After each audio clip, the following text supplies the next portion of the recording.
बच्चों, इस वीडियो में हम पढ़ेंगे चैप्टर सॉइल्स इन इंडिया। उसमें हम सॉइल के बारे में, सॉइल इरोजन के बारे में, types of soil and soil conservation के बारे में पढ़ेंगे। उससे पहले बच्चों हम एक सेल्फ सर्वे करते हैं। यहाँ पर कुछ वर्ड्स दिए गए हैं जिन्हें हमें अनस्क्रैम्बल करना है। जैसे फर्स्ट वन है रेड सॉइल, दूसरा सैंडी सॉइल, तीसरा ब्लैक सॉइल और चौथा डेजर्ट सॉइल।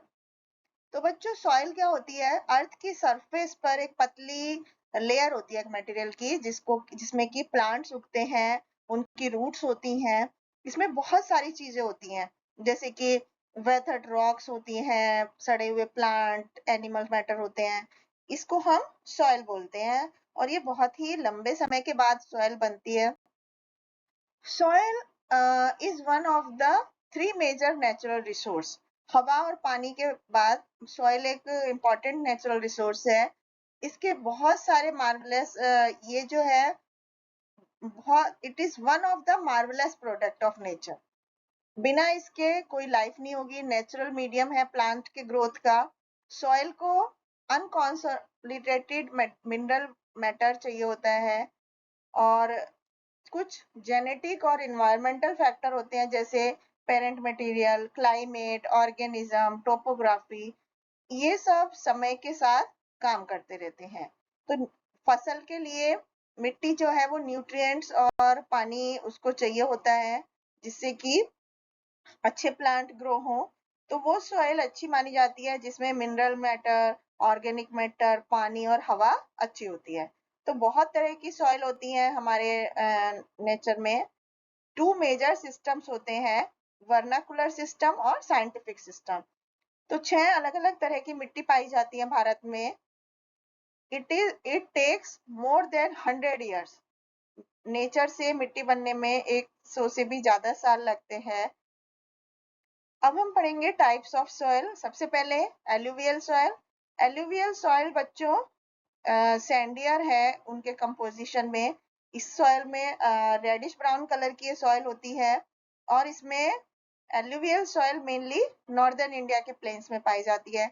हिमालय नदी, गंगा, सतलुज और ब्रह्मपुत्र और उनकी जो ट्रिब्यूटरीज होती हैं, उनके किनारों पर ये सॉइल पाई जाती है। ये सॉइल लो फॉस्फोरस और नाइट्रोजन होता है इसमें, और ये खेती के लिए बहुत इंपॉर्टेंट होती है। इसको हम लोम बोलते हैं। तो new alluvial soil is called khadar and old is called bhangar. अब हम ब्लैक सॉइल की बात करें तो ब्लैक सॉइल जो है वो वोल्केनिक इरप्शन से, वोल्केनिक रॉक और लावा जो उसमें से बहता है उससे बनी होती है। और ये डिकेन लावा ट्रैक पर कौन ज्यादा पाई जाती है? महाराष्ट्र के पार्ट्स में, छत्तीसगढ़, मध्य प्रदेश, गुजरात, आंध्र प्रदेश और तमिलनाडु में ये सॉइल पाई जाती है। और इसमें लाइम, आयरन, मैग्नीशियम और पोटाश पाया जाता है, लेकिन फास्फोरस, नाइट्रोजन और ऑर्गेनिक मैटर की कमी होती है। ब्लैक सॉइल को ब्लैक कॉटन सॉइल भी बोला जाता है। इस सॉइल का कलर ब्लैक होता है क्योंकि इसमें कुछ सॉल्ट्स मिले हुए होते हैं। Red and yellow soil. बच्चों रेड और येलो सॉइल जो होती है वो कम क्लेई होती है और सैंडियर ज्यादा होती है, और उसमें कुछ मिनरल्स की कमी होती है, जैसे कि लाइम, फास्फोरस और नाइट्रोजन। ये उन एरिया में पाई जाती है जहां पर कम बारिश होती है। जनरली मेटामॉर्फिक रॉक से बनी होती है। इसमें आयरन ऑक्साइड्स का बहुत बड़ा कंसंट्रेशन होता है, जिसकी वजह से ये रेडिश और येलो कलर की होती है। ये सॉइल कल्टीवेशन के लिए, मानसून सीजन में कल्टीवेशन के लिए यूज की जाती है। और ये सॉइल मणिपुर, शिलोंग, प्लेट्यू और मिजोरम में पाई जाती है। लेटरल सॉइल और रेड सॉइल। बच्चों लेटरल आर सॉइल टाइप जो कि आयरन और एल्यूमिनियम में रिच होते हैं और मेनली उन एरियाज में पाए जाते हैं जो बहुत ही गर्म और वेट ट्रॉपिकल एरियाज होते हैं। ये सॉइल में लाइम कंटेंट कम होता है और ये एसिडिक ज्यादा होती है। मेनली ये रेड कलर की होती है क्योंकि इसमें आयरन ऑक्साइड्स होते हैं। और लेटरल सॉइल जो होती है वो वेस्टर्न घाट के सदर्न रीजन में ज्यादा पाई जाती है। उड़ीसा लेटरल सॉइल में कम मॉइस्चर कंटेंट होता है। ये मेनली केरला, तमिलनाडु, महाराष्ट्र, छत्तीसगढ़ और उड़ीसा और असम के हिली एरिया में पाई जाती है। इसके बाद माउंटेन सॉइल की बात करें तो ये एक्यूमुलेशन ऑफ ऑर्गेनिक मैटर से बनती है, फॉरेस्ट ग्रोथ के लिए अच्छी होती है और मेनली ड्राई और कोल्ड डिस्ट्रिक्ट्स में पाई जाती है नॉर्दर्न रीजन में। इसमें ह्यूमस बहुत ज्यादा होता है। ह्यूमस प्लांट, डेड प्लांट और प्लांट से बना होता है, डेड एनिमल और प्लांट से। हिमाचल प्रदेश, उत्तरांचल, असम, सिक्किम में के माउंटेन में ये सॉइल पाई जाती है। डेजर्ट सॉइल राजस्थान के डेजर्ट एरिया में पाई जाती है। ये बहुत डेवलप्ड सॉइल नहीं होती है। इसमें एक्सेस रेनफॉल की एक्सेस की वजह से इवेपोरेशन नहीं होता है। ये सॉइल हाई सॉल्ट कंटेंट होता है इसमें और सलाइन लेयर होती है इसकी क्रस्ट पर। ये सॉइल बेसिकली सैंडी होती है और लाइट ब्राउन और रेडिश कलर की होती है। सॉइल इरोजन, बच्चों सॉइल इरोजन एक नेचुरल प्रोसेस है जो कि सभी तरह के लैंड फॉर्म पे अफेक्ट करता है।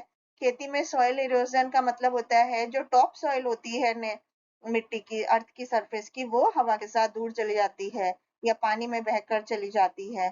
तो सॉइल इरोजन एक स्लो प्रोसेस है जो कंटिन्यूअसली होता रहता है और नोटिस नहीं होता है, और इसकी वजह से क्या होता है, अलार्मिंग सिचुएशन आ जाती है, टॉप सॉइल का बहुत ज्यादा लॉस हो जाता है। तो हमें इरोजन कब होता है, जब हम फार्मिंग प्रैक्टिस करते हैं और वो इस सॉइल को उससे दूर जाने से रोकें। तो उसके लिए क्या कर सकते हैं, ओवर स्टोकिंग और ओवर ग्रेजिंग को रोक सकते हैं। इनअप्रोप्रिएट फार्मिंग टेक्निक जो हो रही हैं उनको एनुअल क्रॉप प्रोड्यूस करने के लिए उनको 2-3 बार कर सकते हैं। लैक ऑफ क्रॉप रोटेशन की वजह से भी सॉइल इरोजन हो जाता है। Planting crops down the contour instead of it. अब हम सॉइल कंजर्वेशन की बात करें, मतलब मिट्टी को किस तरह से बचाना चाहिए, मिट्टी के कटाव को। उसके लिए हमें we should control the felling of trees, पेड़ों को कटने से बचाना चाहिए, ज्यादा से ज्यादा पेड़ लगाने चाहिए। एंड पानी जो बिल्डिंग डैम से और रिजर्वायर से पानी बह रहा है उसको कंट्रोल करना चाहिए एंड लैंड की ओवर ग्रेजिंग को रोकना चाहिए। Thank you.